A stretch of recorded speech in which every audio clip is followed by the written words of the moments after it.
This is the history of the Irish in Kansas City, brought to you by the Irish Roots Cafe, part of our series on the Irish in America from www.irishroots.com.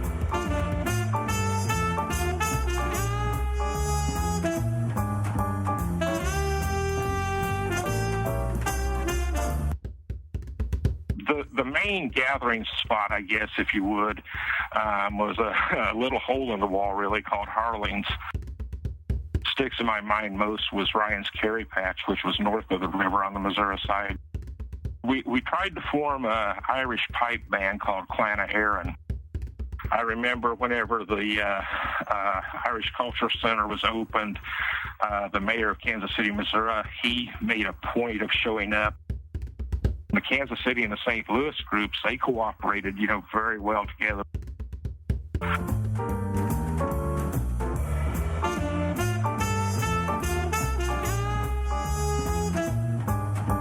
I'm Michael Laughlin, your host. You can reach me with your comments by emailing mike@irishroots.com or by mailing to Box 7575, Kansas City, Missouri, 64116, the old-fashioned way. Phone in your comments to me at 816-256-3360. Please do call in and leave your message. We always look for comments, and you might be able to help us out with a little audio message of your own, letting people know what some of the history in Kansas City is, and for that matter in the Midwest as we expand our episodes.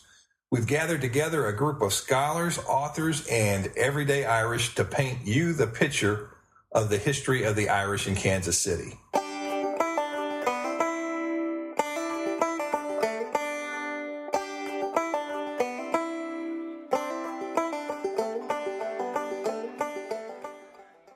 Welcome home, folks. This is the Irish Roots Cafe. Today we have episode 9, when Kansas City met Frank Pope. And Frank is talking to us all the way from England. He's over there in Liverpool, and he had a special view of Kansas City during the 80s, and then he moved away. So it's interesting to see what the memories are when they haven't been affected by current events in the town. So we'll get some unique perspective from him. We've got a few other announcements before we get into the interview. And let me see what we want to cover today. Please do remember that irishroots.com is where all of our podcasts and resources and books can be found. And we're there to serve you, so let us know what you think or if you need any help. And next we've got, let me see here, let's pick a website of the week. The web page is the webpage of the Missouri Irish Brigade of Civil War Reenactors. The 7th and 30th Missouri Volunteers. I'll have that web address on our show notes. And since our guest today is a bit of an expert on the Civil War, I thought we'd just bring that in here. What do we got? Let's go with, here we got a review or sort of a note I saw on a blog for KellyIrishMusic.com. They spelled Kelly, Kelly, and they said that once upon a time there was a Kansas City band called Scardiglen. They had a big following and toured all over the country. Dave Agee and Mike Duggar, co-conspirators in Kelly, were founding members of Scardiglen. And from a post on irishkc.com, I learned that there's a podcast from Michael Laughlin that explores the genesis of Scardiglen and the development of an Irish music scene in Kansas City. Well, that's a pretty good review, I think. I hope that gets some word out, and we'll leave that webpage address for Kelly, the Irish music band, right here in Kansas City. You might want to look them up if you haven't already started following them. And also on irishkc.com, they remind us of all the smaller parades in Kansas City that take place. And here's one that Irish KC says has been around for 30 years. And that's at the Blue Springs St. Patrick's Day Parade. And they marched down from the old Lowe's drugstore to the Gridiron Lounge. That's a short walk, I think. Of course, that's how the big Kansas City parade started, too. And there are several other small ones going on all the time, probably new ones cropping up each year. I remember in Kansas City, Kansas, marching around the block from Peter's Adams house one year back in the 1980s. We may have to do that again next year. Who knows? Maybe we'll start in Kansas and march into Missouri like they did back in 1890 or so. Let's take a look at a few events before we get going here. August 31st to September the 2nd is the Kansas City Irish Fest. They're growing by leaps and bounds, so that's bound to be fun. On Labor Day weekend. And there's the Gateway Fest in St. Louis, Missouri. This email says it's on August the 25th. And, of course, August 3rd to 5th, the Dublin Irish Festival in Dublin, Ohio, where we'll be. We'll probably do a live podcast there and have our books there, too. Come along out and visit with us if you can. October 5 to 6th, the St. Louis Scottish Games in St. Louis, Missouri are going to come about. September 7 and 8, the Southwest Missouri Celtic Heritage Festival and Highland Games in Buffalo, Missouri. I've been through Buffalo once. We'll have their address on the show notes, too. And here's a note from about some Celtic music in Missouri. It says Monday nights at 7 o'clock, Hooligans Irish Celtic Sessions Band at Galloway Station in Springfield, Missouri. So if you're down Springfield way, you might want to check that out. Okay, well, I think that might be enough for today. We've just got more things going on that we can handle here, plus we got to get ready for that Dublin Festival. So I think we'll move right into the conversation with Frank Pope. As I mentioned before, he was here in Kansas City back in the 80s. He was part of all the big activities that were going on then, and we'll hear his viewpoints right now. Okay, today we've got another guest for our Irish in Kansas City segment. It's Frank Pope. A lot of people from Kansas City will remember Frank. He's now traveled the world quite a bit. I don't know exactly what countries he's in now, but I think I'll let him explain it to us. Frank, how you doing? I'm doing fine. Where are you now? Where are you living? I live over in the United Kingdom in Liverpool. Oh, so that gives you a special perspective on the Irish around the world, doesn't it? Different perspective, anyway. I don't know about special, but different. Sure. Now, when did you? I explained to you briefly earlier. We're going to try to record a little bit of the history of the Irish Americans in Kansas City, and share it so people in the future might know what it was like, as well as just reminiscing. When did you arrive in Kansas City on the Irish scene, and what do you remember when you got here? First got involved really probably around 1981, 1982, back around in there. Right. My first real involvement on any kind of a participatory level came whenever I joined the Ancient Order of Hibernians and got involved, with a lot of their activities. That's right. They were about the major source in town, weren't they? They were, in fact, for a long time, and at least, during the time that I lived in the community, they were basically the source. There really wasn't any, comparable body. There was a lot of organizations, out there, but most of them trace their roots and or, their affiliations in some way back to the AOH. Oh, that's right. And the AOH goes way back in Kansas City, way back to the 1800s for the early branches. That's correct. And they had, there was 8 or 10, or maybe more different groups back at that time. And then back in the area you're talking in, there was just one large group, and it covered, what area did it cover as far as people? Excuse me. It was centered on the Missouri side, but actually held their meetings on the Kansas side down in Roland Park and in the basement of one of the banks there. And it basically incorporated, or encompassed the Kansas City metro area, you might say. If you took, say, maybe a 40, 50-mile radius of downtown Kansas City, that's, what it incorporated. You had two pretty distinct factions, if you will. You did have, a Missouri faction and a Kansas faction, but they came together under the auspices and the umbrella of the AOH and, groups from both sides of the river would attend the meetings, and they would participate in the various events. And then, you would have various other organizations and offshoots that, again, would maintain their ties, with the AOH. So the AOH was really kind of the big umbrella group, if you will.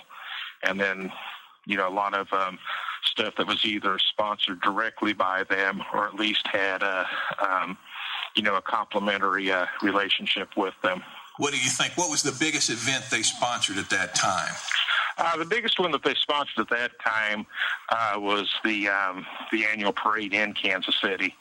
The AOH was very, very instrumental in making that the event that it was, at least in the time that I lived in the area. And from what I understand, it's continued to be a very big event there. They also participated in things like they would always make sure that when there was like an ethnic fest or something like that going on, they'd always make sure that the Irish were represented down there.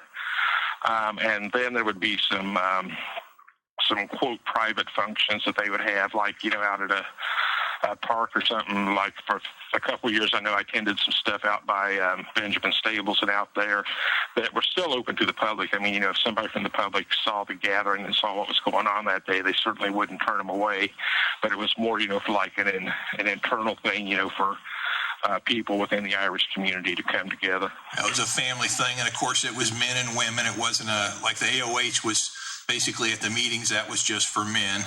Right. Although there was a ladies' auxiliary, to the AOH that was extremely strong also and extremely active. In fact, in my experience, at least, the various points I've seen through the U.S., the ladies' chapter there in Kansas City was, very strong, very active also. And the ladies' auxiliary produced some individuals who are still, quite active in the community today, keeping, the Irish heritage alive and, in front of everybody. Oh, that's right. And were there, what personalities do you remember? Who was the head of the AOH at that time? At the time, I'm trying to remember who was actually the president at the time that I came in, and I can't remember the actual individual at the time, but some of the main members, who were officers and stuff, during the 7 or 8 years that I was active there in Kansas City, you had people like Fred Wersch, you had people like Jack Broderick, Wally Bell, P.J. Callahan, people like that. Tommy Wersch was also, very active, and, Phil Cheney. Right. People like that. The Quinns, they were, extremely active.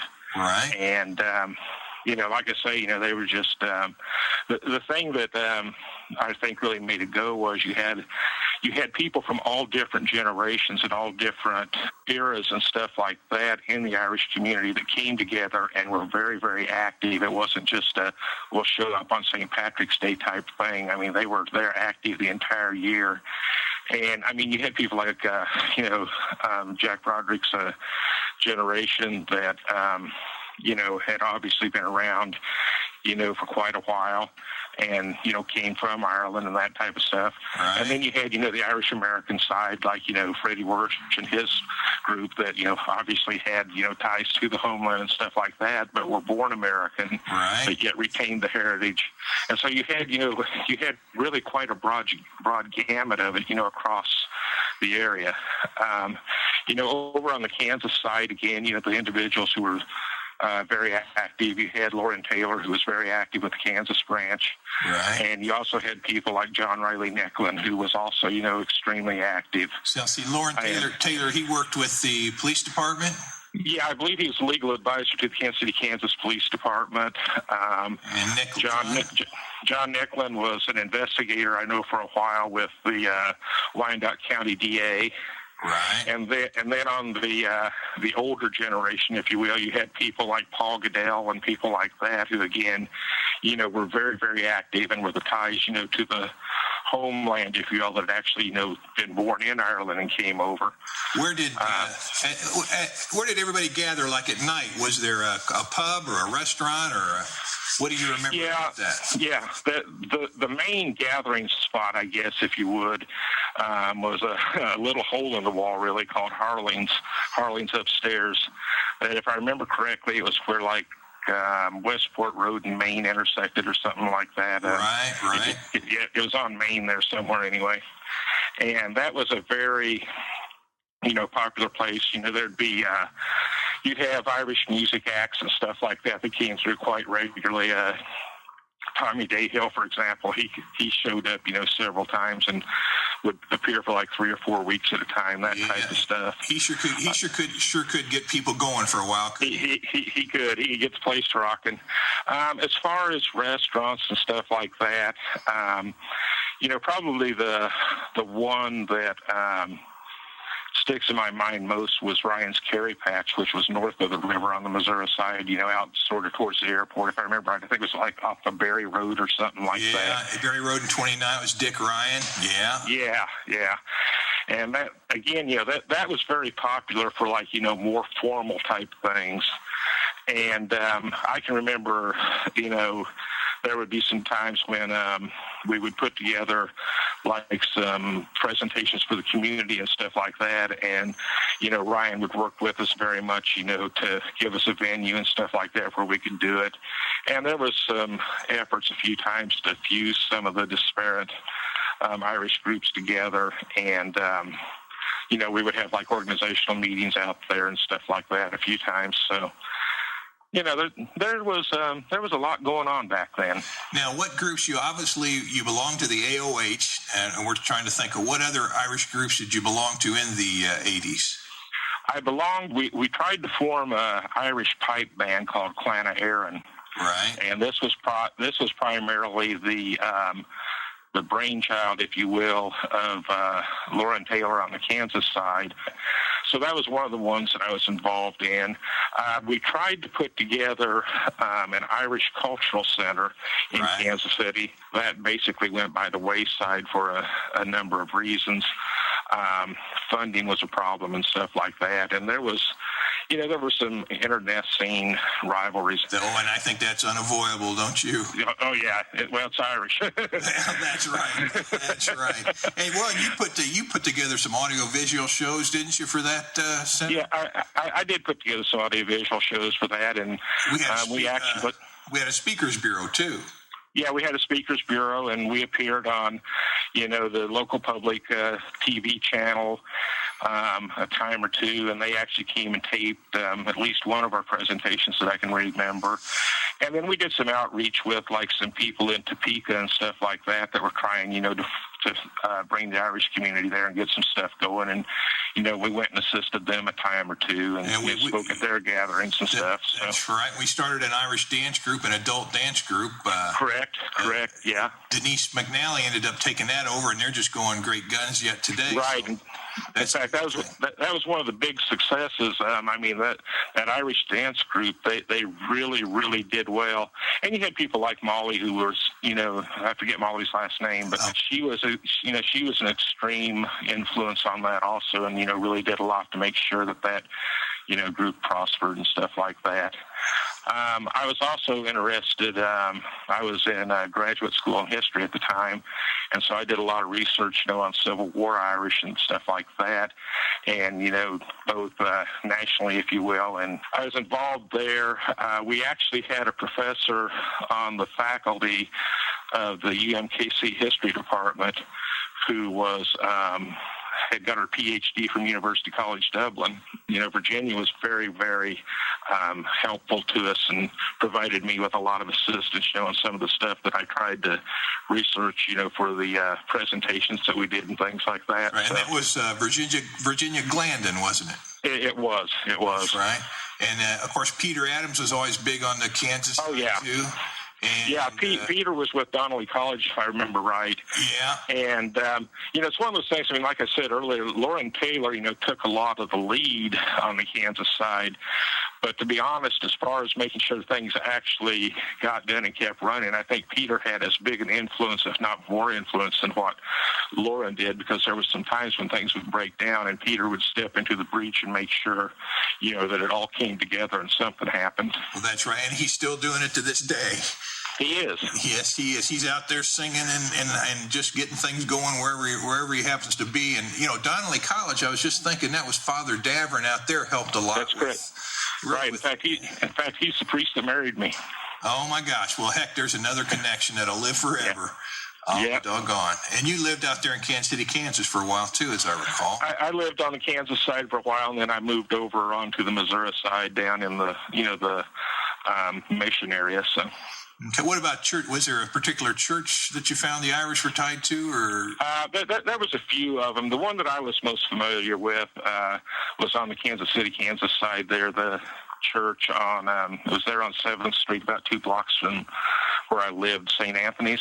I think it was St. Peter's on the Kansas side that was also very, very much into the Irish, historically, and that's over by where Paul Goodell lived. And then on the Missouri side, there was one downtown. I know there's Cathedral downtown. The Cathedral was very, very big. There was a lot of stuff done down at the Cathedral. And I'm sure there were several more, on the Missouri side. I was more familiar from that aspect of it, with the Kansas side, but I know that there was a strong influence on the Missouri side. Yeah, we did a lot that Guardian Angels, we held some events. Yeah, Guardian Angels, yeah, sure did. I forgot about that, but yeah, Guardian Angels there, just on the edge of Westport there. Now I think it was 47th Street and something. How about Irish shops? What Irish shops were around back then? Back then, there wasn't a whole lot. That's where, I was talking earlier about, the Ladies Auxiliary connection, because Sheehan's came from that. As I understand, they're still going strong. Oh, they're just expanding like gangbusters. Yeah. And, I can remember when they were just sitting around talking about how nice it would be to open up something, and they went ahead, and made a huge success about, of that. I remember Luck Penny started things off. The first place I remember was the Luck Penny down there. Yeah, that was down around Crown Center, wasn't it, if I remember correctly? The first one was down there on the plaza, and then Megan had a shop, didn't she, up in Crown Center for a while? Yeah, Megan had one in Crown Center there. And then you also had that one place that was just across kind of catty corner from Mario's Grinders that it was kind of on its way out whenever I first got started. But, where Mario's Grinder was, it was just kind of catty corner. I remember we held one big function there, and then it kind of went out. I honestly can't remember the name of it, though. I know there was Pride's Old Westport we did some. That's the one. That was the one. Yeah, that wasn't really an Irish shop, but it was Irish affiliated. It was Irish affiliated, and it let us host some events and stuff there. So Right.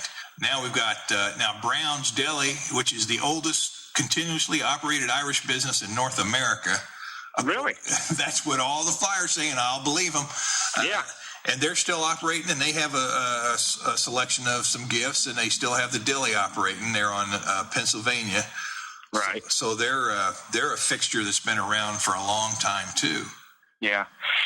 Another aspect, although, I really don't want to go into it a whole lot because it's going to be a divisive thing, but one thing that probably should be mentioned from a political standpoint, you had an extremely strong nationalist flavor in the community there also. And there was a very, very strong, very active NORAID branch that functioned. Some of the members were not members of the AOH, but there was enough members of the AOH, and there was plenty of communication back and forth between the two groups there. But that's one of the things that struck me about Kansas City versus, a lot of the other places that I saw in the U.S.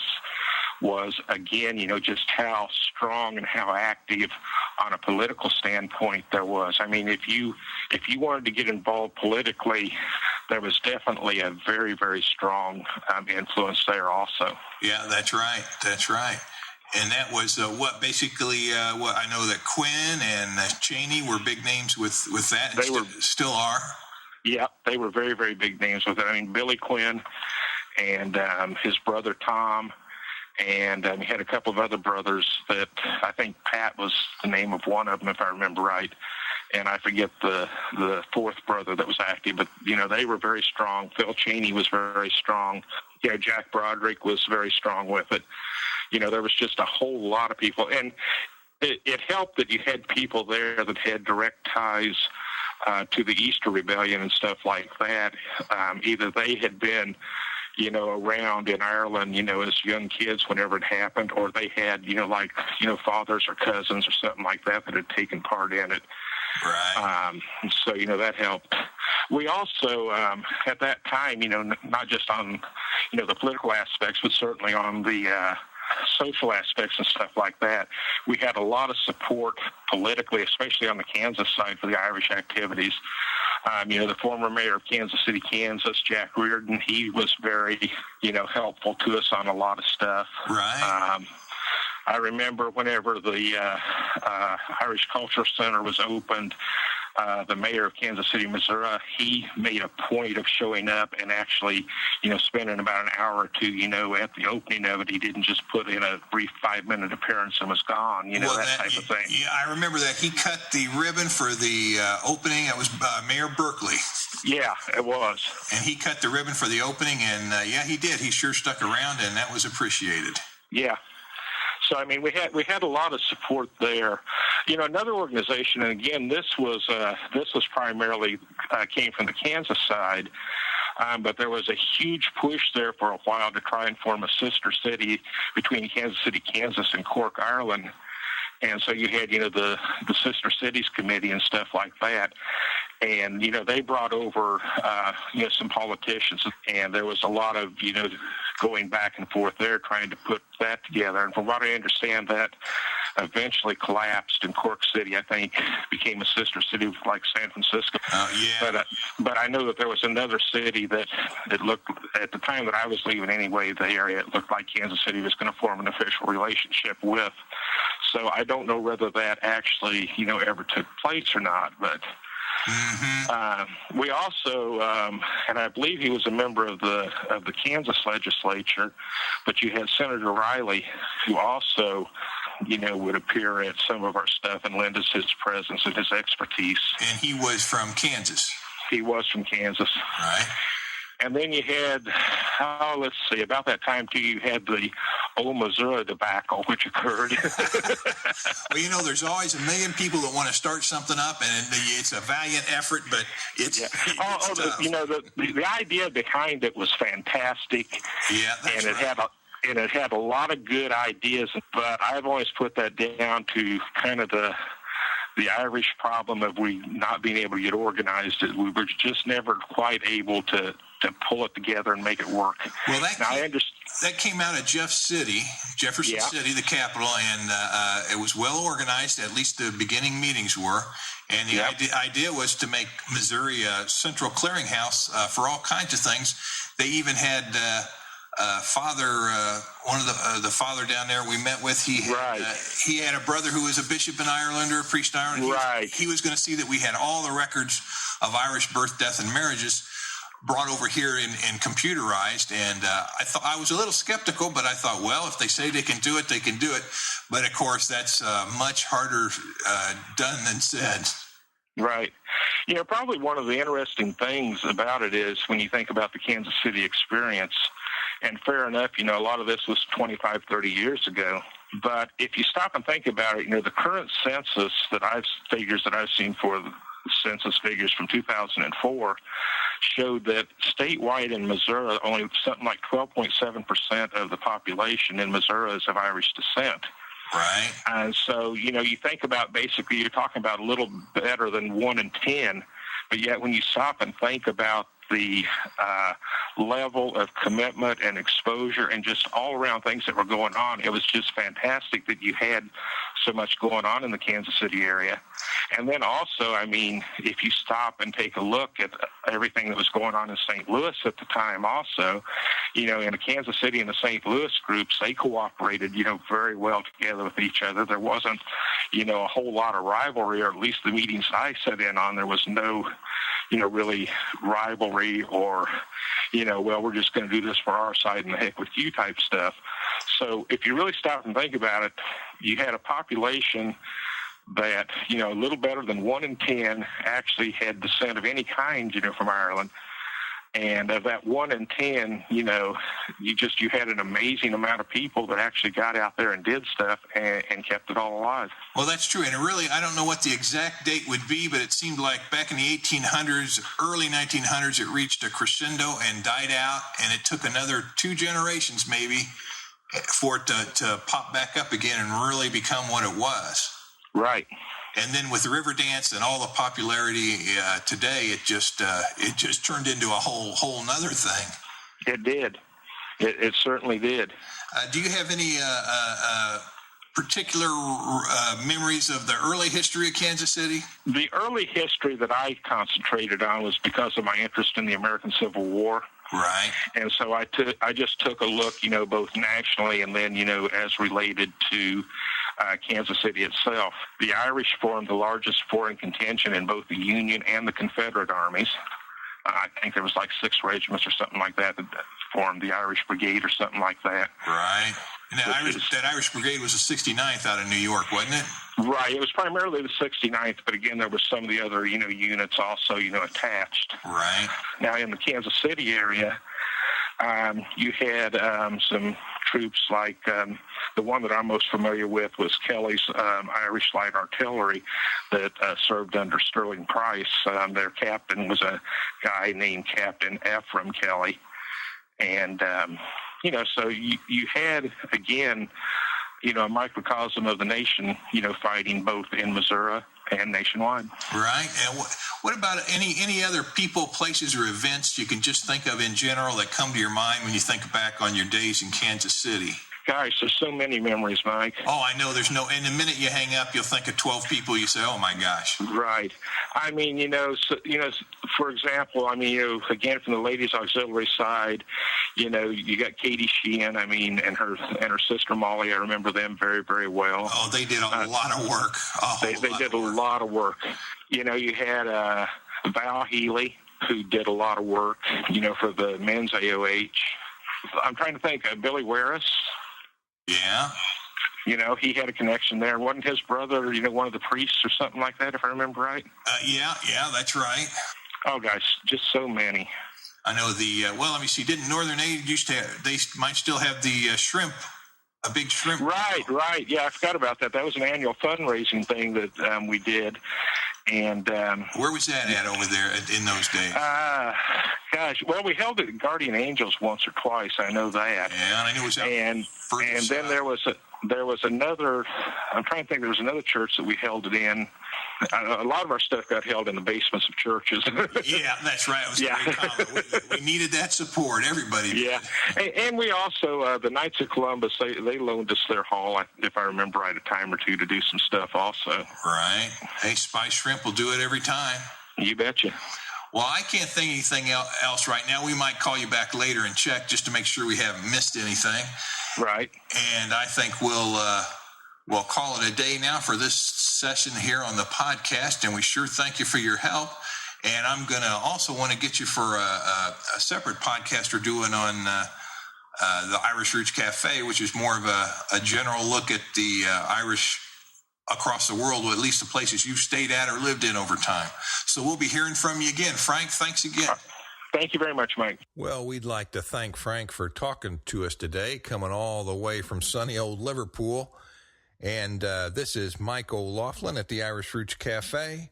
You can reach me anytime at irishroots.com. And be sure to check the show notes for this episode on our webpage. Donations and comments are welcome. And a big thank you to all of our members who make this all possible. That's all, folks. Until next time we meet here, right where Ireland met Kansas City, at the Irish Roots Cafe. Can't you hear that riverboat calling?